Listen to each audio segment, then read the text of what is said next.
Last வீடியோவில் நம்ம uncanny வேலி எஃபெக்ட் பற்றி பார்த்தோம். எப்படி அந்த கிராஃபில் வந்து எமோஷனல் டிப் ஆகுது அப்படிங்கிறது.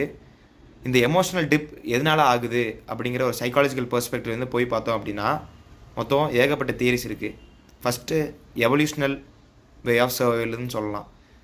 நம்ம ஆன்செஸ்டர்ஸ்லாம் இது டெட் பாடியா இல்லையா, இல்லை வேறு ஏதோ ஒரு கிரியேச்சரா, இல்லை ஒரு வியர்டான ஒரு ஆர்கானிசம் உள்ள என்ட்ரி இருக்கா அப்படிங்கிற மாதிரி அவங்க கண்டுபிடிக்க தெரியாது.